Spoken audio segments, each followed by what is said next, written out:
저희들이 살펴보고 있는 히브리서 7장은 마치 여러분 혹시 햄버거 좋아하세요? 햄버거를 표현하자면 고기 부분이라고 좀 생각해 봤으면 좋겠어요. 여러분 햄버거에서 고기 부분이 빠지면 먹을 수 있어요? 그리고 햄버거에서 가장 맛있는 부위가 사실 어디예요? 고기 아니에요. 고기. 그때 이 히브리서 7장은 햄버거에서 고기 부분이에요. 가장 중요한 말씀이기도 하지만 가장 맛있는, 그죠? 가장 달콤한, 가장 중요한 말씀을 저희들이 살펴보고 있다라고 생각하시면 좋을 것 같아요. 그래서 이 히브리서 7장을 통해서 사실 우리가 보고 싶은 큰 그림은 이런 것입니다. 하나님은 구약을 통해서 예수 그리스도를 준비하고 계셨다. 그죠? 준비하고 계셨고 그 계획한 예수님이 이 땅에 오셔서 하나님이 계획한 것을 다 이루시고 계시며 예수 그리스도께서는 하나님이 계획한 것을 이루셨다. 이것이 사실 히브리서가 끊임없이 우리에게 말씀하고 싶은 거예요. 하나님의 뜻, 하나님의 계획. 그리고 그 하나님의 계획이 그리스도 안에서 어떻게 이루어지고 있는가를 히브리서 7장을 통해서 우리에게 말씀하십니다. 자, 근데 이것을 이야기하는 이유가 뭘까요, 여러분? 지금 우리에게 지식, 어떤 강의를 하시려고 하나님이 말씀하는 게 아니에요. 하나님의 계획이 이렇다 강의하는 게 아니에요. 여러분이 히브리서를 읽을 때 여러분들이 조금 또 같이 좀 공감을 하면서 읽어주기를 바라는 건 이 히브리서의 독자들은 정말 실질적으로 굉장히 위기 가운데 신앙생활을 하고 있었던 자들이었습니다. 정말 배도하고 싶은 유혹, 너무나 신앙생활하며 예수 그리스도를 믿는 게 너무나 힘들었기 때문에 배도하고 싶은 유혹 가운데 처한 자들에게 지금 히브리서를 쓰고 있어요. 그럼 하나님이 왜 이 계획을 말하고 있을까요, 여러분? 단지 내가 이런 어마어마한 계획을 갖고 있었다라고 이야기하려고 하는 것만은 아니죠. 이 말씀이, 이 계획이 위기에 처한 그리스도인들에게 뭐가 되기 때문에 힘이 되고 소망이 되고 또한 배도하고 싶은 그 마음에 포기하고 싶은 그 마음에 이 계획을 우리가 바르게 이해하면 인내할 수 있기 때문에 하나님이 하나님의 계획을 지금 위기에 처한 독자들에게 말씀하고 있다는 것을 잊지 말아 주시기를 바랍니다. 그래서 여러분, 저희들이 히브리서를 바르게 이해하고 있다는 증거가 뭔지 아세요? 내가 히브리서를 바르게 이해하고 있구나, 바르게 믿고 있구나 라는 증거는 뭔지 아세요?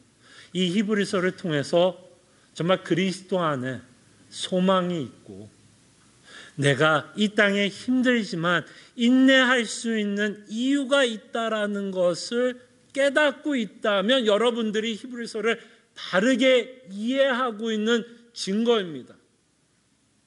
무슨 말씀인지 알겠죠? 그래서 제가 여러분들에게 누누이 말씀하고 있는 것처럼 히브리서가 우리에게 결코 말하고 싶은 건 우리는 소망이 있고 인내할 수 있다라고 말하고 싶은 거예요. 그래서 이 히브리서는 소망의 메시지라는 걸 잊지 마세요. 자, 그럴 때 하나님이 다시 한번 멜기세덱이라는 아주 좀 신비로울 수 있고 우리가 익숙하지 않는 한 사람을 소개합니다. 그때 이 멜기세덱을 왜 소개하는 거죠? 이 멜기세덱은 예수님이 누구인지를 미리 보여주는 마치 예고편 같은 인물이에요. 그래서 지난주에 제가 조금 어려운 단어 하나 소개해 줬죠. 혹시 예표라는 단어 기억나세요? 예표? 예. 그냥 쉽게 얘기하면 예고편이에요. 여러분 혹시 영화 보면 영화가 9시에 시작하면 진짜 본 영화는 몇 시에 시작하는 줄 알아요? 한 9시 25분쯤에 시작해요. 본 영화는. 그 전에 뭐 하죠? 수많은 예고편을 틀어줍니다. 한 2분 30분짜리 예고편을 틀어주면서 그 예고편이 뭐 하는 거죠? 그 영화가 어떤 내용을 갖고 있을지를 미리 맛보여주는 거 아니에요. 그래서 우리는 그 예고편을 보면서 나 저 영화 보고 싶다, 보고 싶지 않다라는 생각을 하게 됩니다. 그때 하나님이 이 멜기세덱을 소개하는 이유가 있다면 마치 예고편으로서 하나님이 이 구약을 통해서 예수님을 어떻게 준비하고 있고 이 예수님이라는 이 예수님이 이 멜기세덱이 갖고 있던 특징들을 어떻게 성취하고 있는지를 저희들에게 보여줌으로써 우리가 인내하고 소망할 수 있는 메시지를 저희들에게 전달하려고 합니다. 자, 그럴 때 이 멜기세덱을 소개하는 이유가 이제 11절에 나타나요. 자, 11절을 여러분들이 보시면 히브리서가 이 편지를 읽고 있는 독자들에게 좀 시비를 걸고 있는 내용이에요. 이 구절이 좀 안타까운 건 뭐냐면 우리가 유대인이 아니기 때문에 이 구절이 갖고 있는 임팩트를 좀 느끼기가 좀 쉽지는 않은 것 같아요. 근데 이 구절을 유대인의 입장에서 이 구절을 읽어보면 굉장한 큰 충격이고 굉장히 의아하게 들렸을 본문입니다. 여러분들이 유대민족이라고 좀 생각을 하시면서 11절 말씀을 한번 들어보세요. 그들에게는 이 말씀이 어떻게 들렸을까를 한번 상상해 보세요. 유대민족이었다면. 자, 11절에 이렇게 말씀합니다. 레위 계통의 제사 직분으로 말미암아 온전함을 얻을 수 있었으면, 자, 백성이 그 아래에서 율법을 받았으니, 그러면서 뭐라고 말씀하냐면 어찌하여 아론의 반차를 따르지 않고 멜기세덱의 반차를 따르는 다른 한 제사장을 세울 필요가 있느냐라고 질문합니다. 자, 그럴 때 여러분 유대인이라고 좀 생각해봐요. 자, 여러분들이 유대인이라면 평생도록 했던 일이 뭐였을 것 같아요? 평생도록 했던 일이 있다면 제사였어요. 제사. 여러분들은 평생 제사를 했어요. 그리고 어떤 전통에 의한 제사를 드렸을까요? 레위 지파의 전통에 의한 제사를 평생 드렸단 말이에요. 그래서 그들은 레위 지파가 갖고 있는 제사 제도를 평생을 드렸던 자들이었어요. 근데 지금 히브리서 기자가 뭐라고 얘기해요? 야, 니들이 평생 드렸던 레위 지파가 드렸던 제사에 대해서 한번 생각해보자라고 이야기를 합니다. 뭐를 생각해봐요?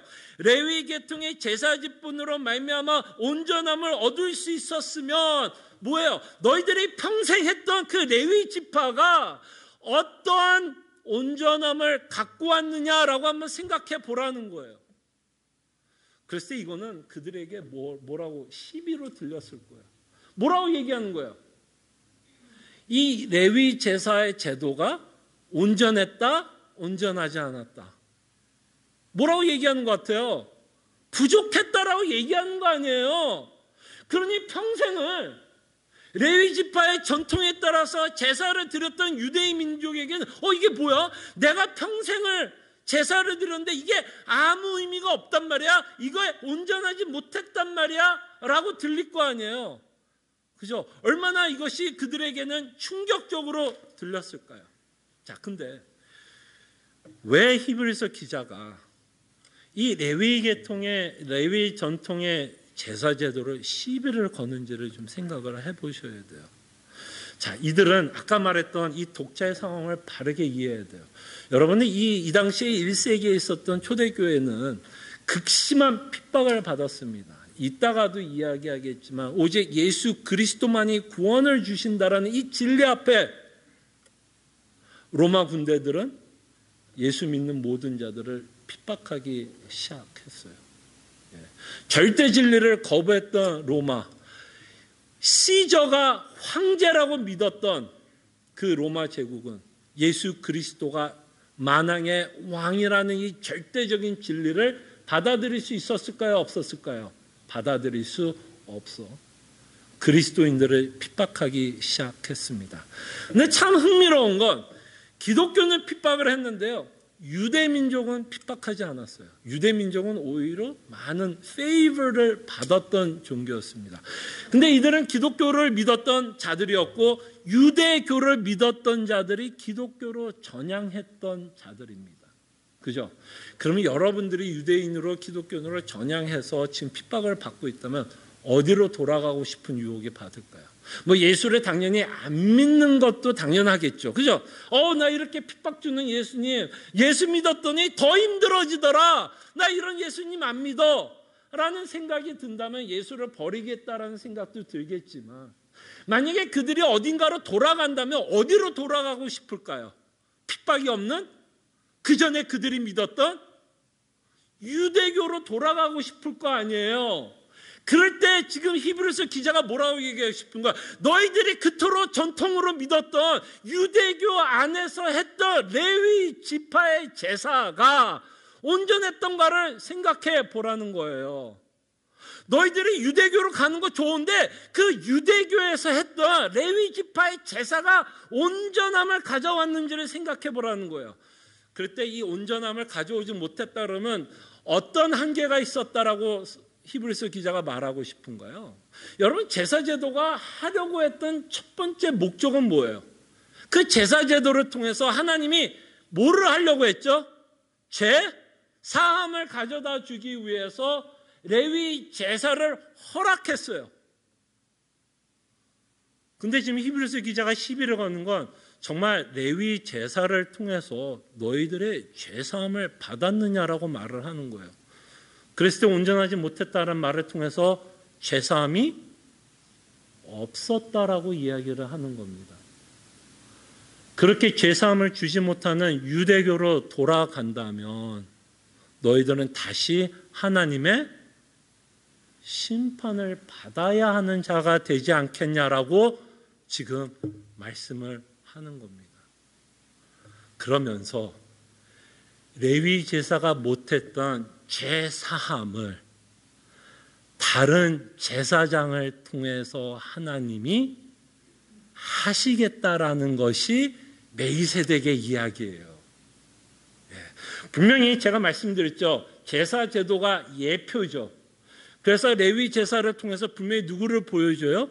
예수 그리스도를 보여주고 그 제사가 상징하는 것을 통해서 예수 그리스도께서 오셔서 제사함이 어떻게 이루어질 것을 보여주고 있지만 그 제사 제도가 부족해요? 부족하지 않아요?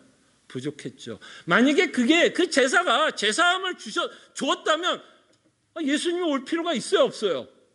없죠. 예수님이 오셨다라는 것 그 자체가 레위 지파가 갖고 있던 제사 제도의 부족함을 이미 말씀하고 있습니다.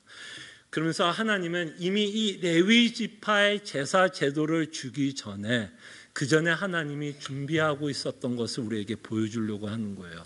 레위 지파가 있기 전에 당연히 누가 먼저 있었을까요? 아브라함이 있었겠죠. 왜? 아브라함의 자손이 누구예요?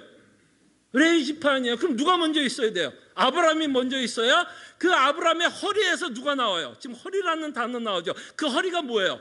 아브라함의 피에서 누가 나와요? 레위 지파가 나옵니다. 근데 그 아브라함이 이 유대 민족에게는 가장 존경받는 조상 아니겠어요? 그러면서 여러분들이 지난주에 우리가 살펴봤던 역사적인 상황을 좀 기억하셨으면 좋겠어요. 자, 아브라함을 상징하고 아브라함의 허리에서 난 자들의 레위 지파라면 아브라함이 누구를 만나냐면 멜기세덱을 만납니다. 같은 동시대의 역사적인 인물을 만나는데요. 그때 역사적인 사건을 기억하시라고 제가 말씀드렸죠. 어떤 역사적인 사건이 있었죠? 전쟁을 나갔고 전쟁에서 이겼고 돌아오는 길에 자신이 갖고 있었던 전리품, 전쟁을 통해서 획득한 전리품의 10분의 1을 누구한테 맡겨요? 멜기세덱에다 주고 멜기세덱은 아브라함을 축복합니다.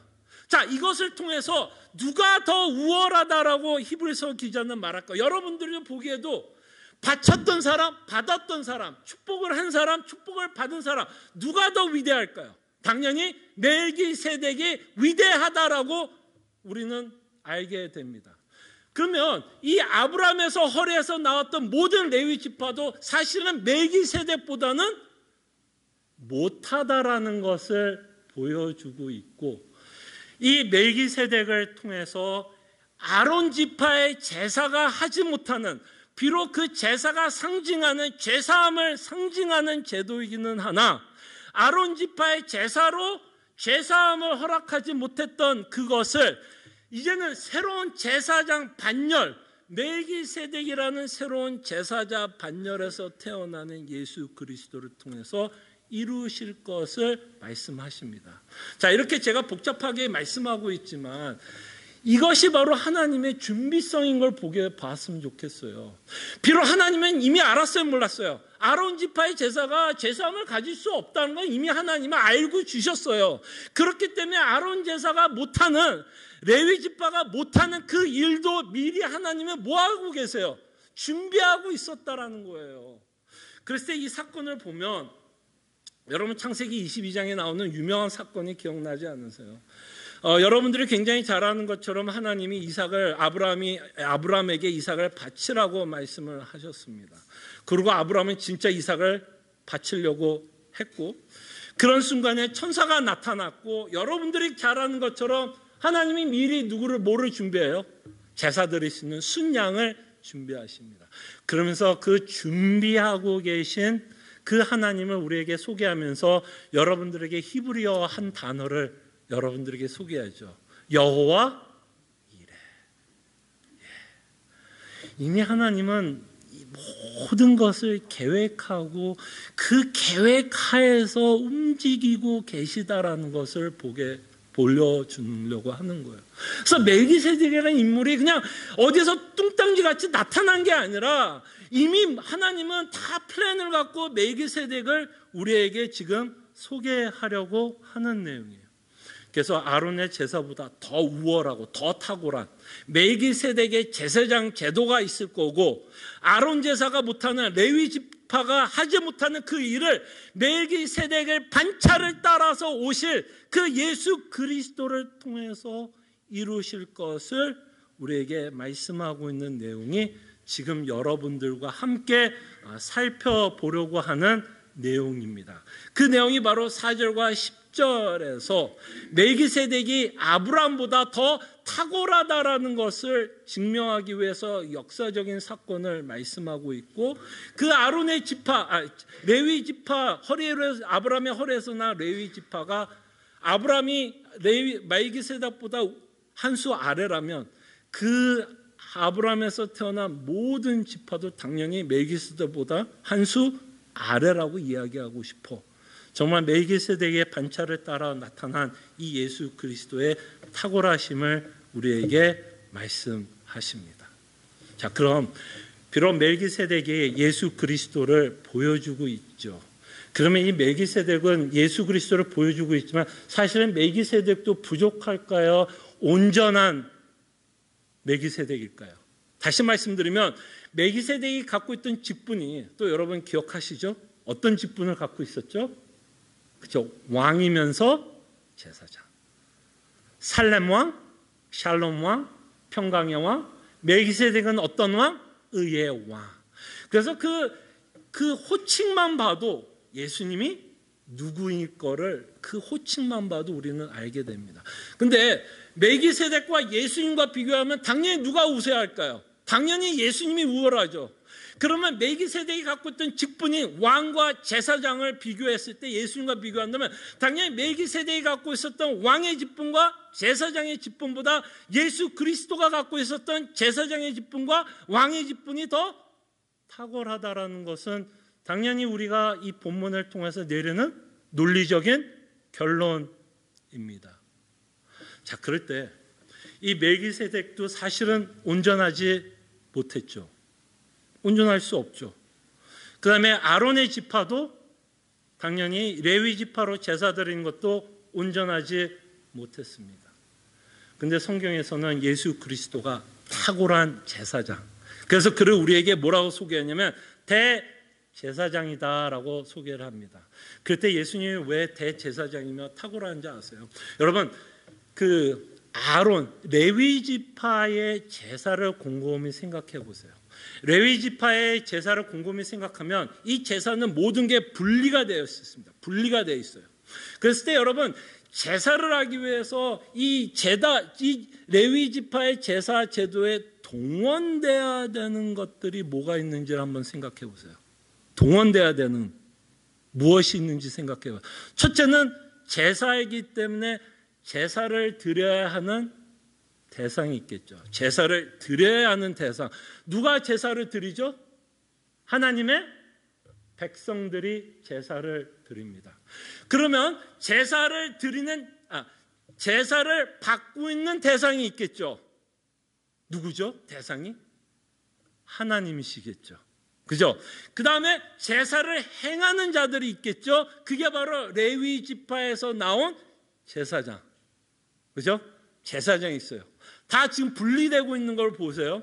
그 다음에 또 하나는 뭐야? 제사장이 이 백성을 대표해서 제사를 드리기 위한 뭐가 있어야 돼요? 제사거리가 있어야 돼요. 제사물, 동물이라고 생각해 볼 수 있겠죠. 이 구약에 나왔던 모든 제사의 내용은 다 분리가 되어 있어요. 근데 왜 예수님이 탁월한지 알아요?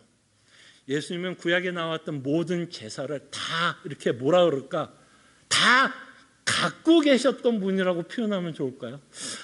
이럴 때 제가 참 국어 실력이 딸리는 게 너무 안타까워요. 이거 어떻게 표현할 수 있을까요? 자, 제가 그냥 묘사를 할게요. 자, 이게 분리되고 있는 거 보이죠? 분리되어 있는 거 보이죠? 대상이 하나님. 그죠? 제사를 드려야 할 대상은 하나님. 제사를 드려야 하는 사람 백성. 제사장과 이제 막 흥분하기 시작해요. 동물. 자, 그럴 때 예수님이 얼마나 타고난지 보세요. 예수님이 누구예요? 하나님. 제사에 누가 돼요? 대상. 제사를 받아야 할 대상이 누구예요? 예수님. 그 다음에 예수님이 또 누구예요? 대제사장. 그러면서 예수님은 구약에서는 제사와 제사장이 제사물, 동물과 제사장이 분리됐어요? 분리되지 않았어요? 분리됐어요. 근데 예수님은 제사와 제사 동물이 하나가 돼요. 그는 대제사장이었지만 그는 어린 양이 되어 하나님께 바칩니다.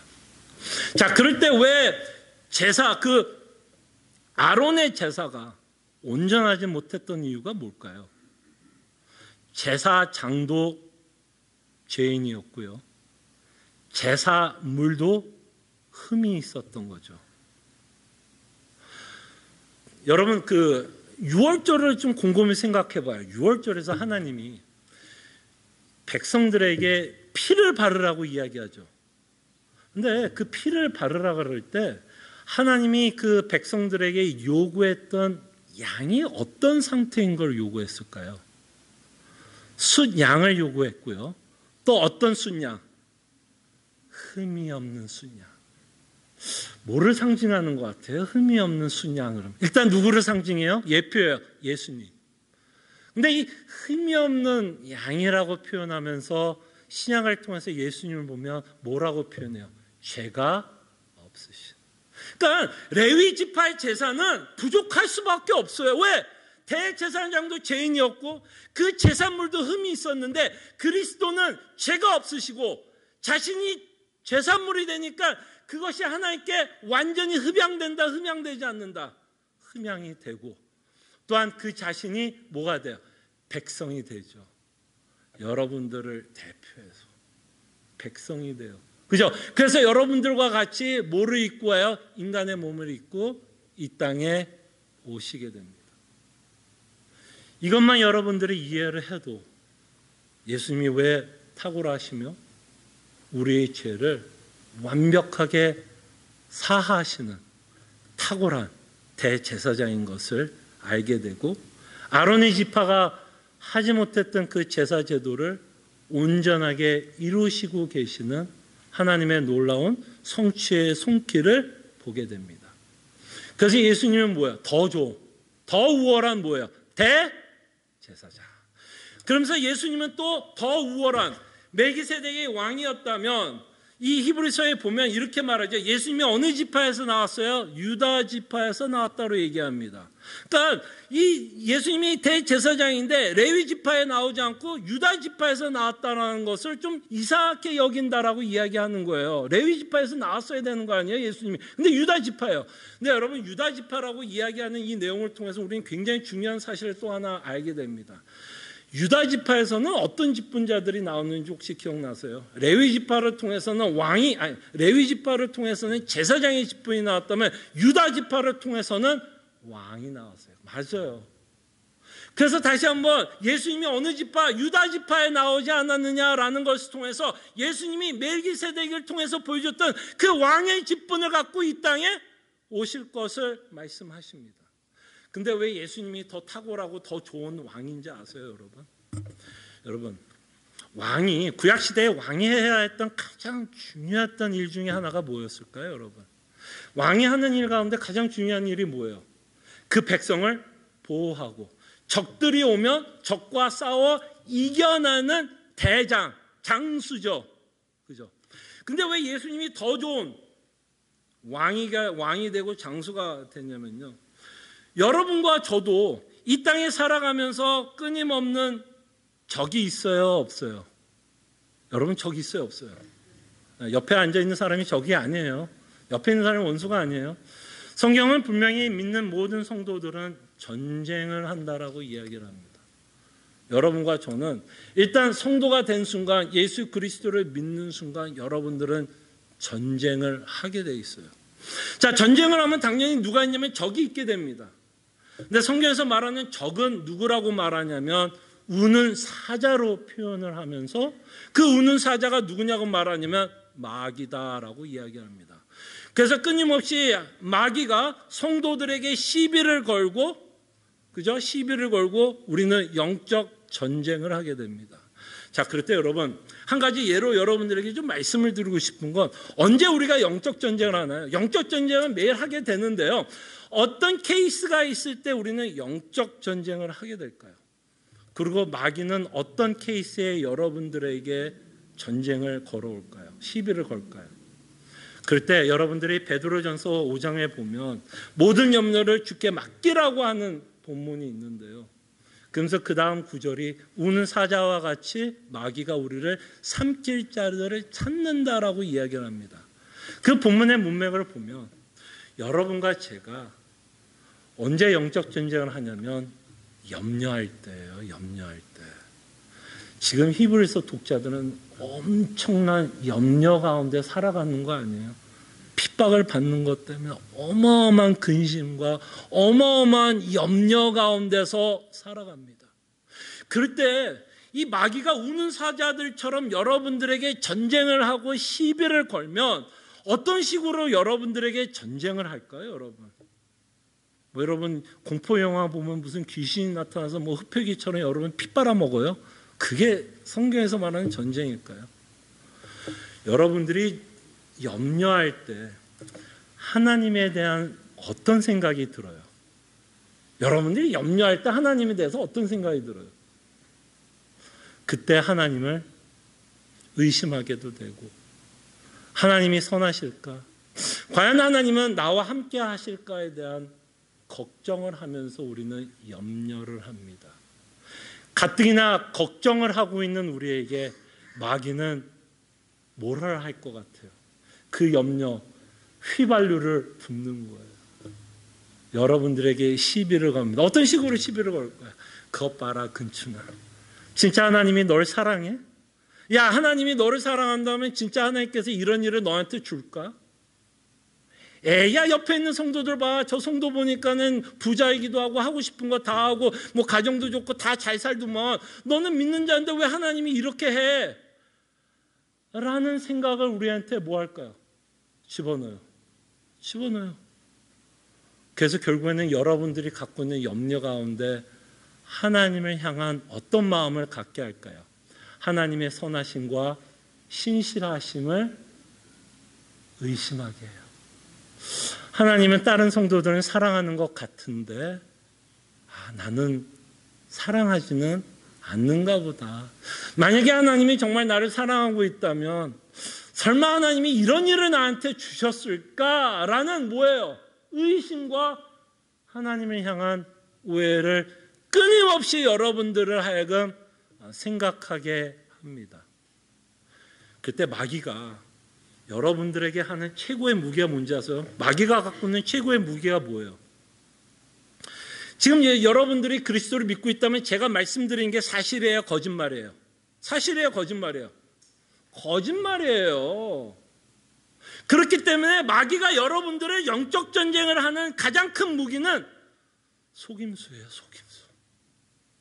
여러분들을 끊임없이 속이는 거예요. 아니야, 하나님이 너 사랑하지 않아. 너 사랑하지 않아. 너 사랑하지 않는다니까. 그리고 우리는 그 속임수에 뭐예요? 속아요. 아, 진짜 하나님이 계실까? 정말 하나님이 선하실까? 하나님이 신실하실까? 과연 하나님이 자신이 한 약속을 지킬까에 대한 이 히브리서 독자들은 그 고민을 하고 있었을까요? 안 하고 있었을까요? 그렇기 때문에 무슨 유혹을 받는 거예요? 배도의 유혹을 받는 거죠. 진짜 하나님이 신실하실까? 나는 이렇게 힘든데 진짜 하나님은 나와 함께 하실까에 대한 의심이 생기기 때문에 이들은 배도하려고 하는 유혹을 받습니다. 근데 이 왕이 여러분들을 어떻게 지킬까요, 여러분? 여러분 뭐 귀신아 물러가라! 뭐 십자가 이렇게 갖다 대면 뭐 마귀가 무서워하면서 도망갈 것 같아요. 그렇게 하면 더 속여요. 잘됐다. 얘들이 하나님의 말씀을 제대로 모르는구나. 더 속입니다. 예수님의 예를 한번 들어서 생각해요. 예수님도 영적 전쟁을 치렀어요, 안 치렀어요? 정말 많이 치렀어요. 많이 싸웠어요. 근데 여러분들이 예수님이 싸웠던 영적 전쟁 중에 가장 잘 기억하는 사건이 40일 금식 후에 누가 오죠? 사탄이 다가와서 예수님에게 시비를 걸고 유혹을 합니다. 그럴 때 예수님이 사탄과 싸웠던 무기가 십자가 들고 물러가라! 뭐 마늘 뿌렸어요? 소금 뿌렸어요? 아니요. 뭘로 싸웠어요? 말씀으로 싸웠어요. 말씀으로 싸웠어요. 그 말씀이 무기란 얘기예요. 말씀이 무기. 그러면 여러분 히브리서는 뭘까요, 여러분? 여러분 히브리서는 뭘까요?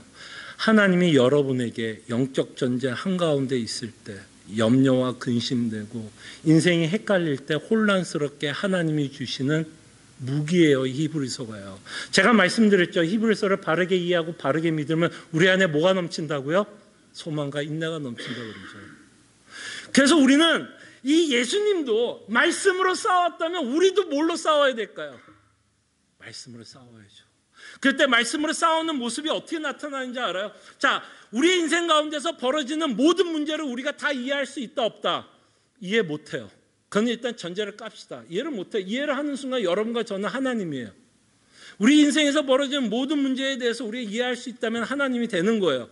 우리는 다 이해할 수 없어요. 이해를 못하는 것 때문에 우리는 힘들어요. 혼란스러워요. 이해를 하고 싶은데 이해를 못해요. 그렇기 때문에 하나님이 선할까, 하나님이 신실하실까에 대한 끊임없는 의심을 갖고 살아갑니다. 근데 왜 하나님의 계획을 이해하고 믿는 게 중요한지 알아요? 바로 이 복음이 하나님이 신실하다라는 것을 증명하고 있는 방법이기 때문이에요.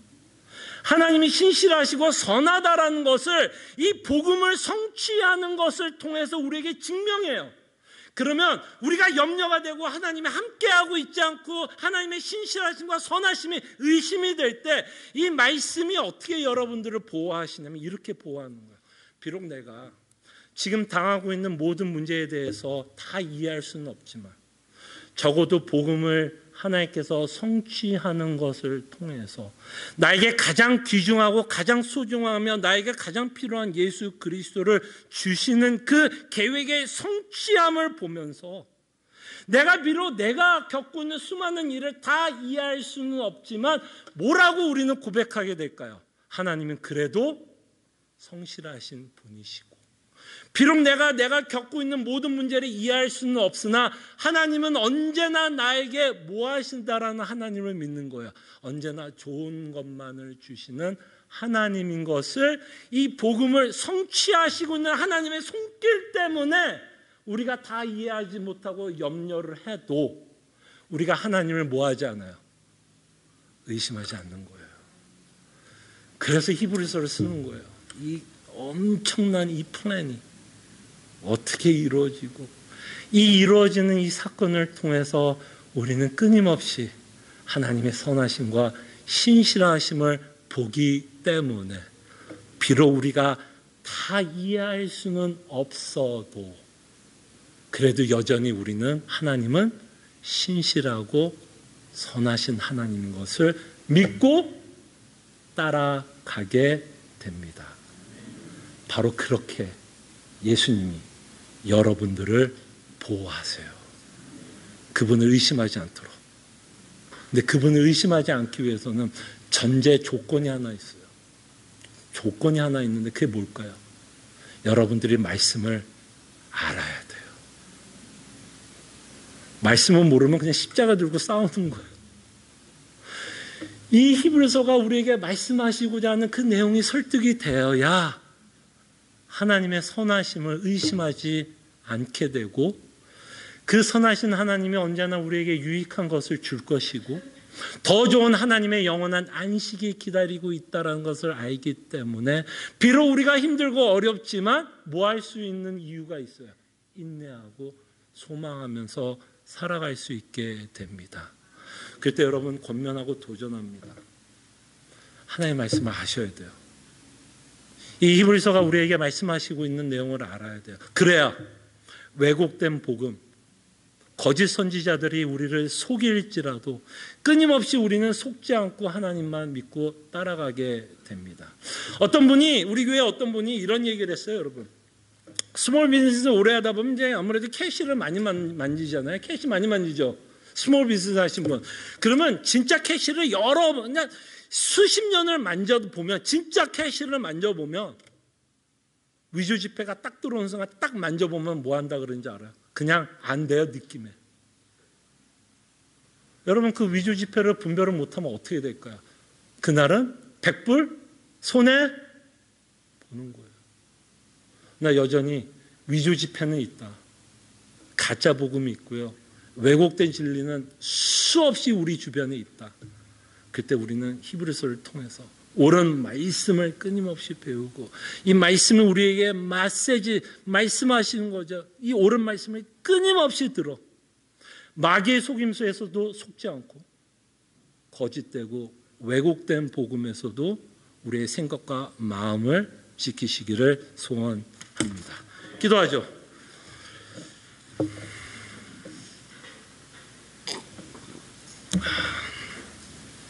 먼저 기도하기를 원하는 기도 제목 좀 몇 가지 좀 갖고 기도했으면 좋겠습니다. 히브리서 7장은 참 많은 인포메이션이 담겨져 있어요. 많은 지식들이 담겨져 있습니다. 그러나 이 지식이 하나님 왜 주고 있는지를 우리가 좀 고민했으면 좋겠어요. 왜 하나님은 멜기세덱의 이야기를 하고 있을까? 그리고 이 히브리서가 소망의 메시지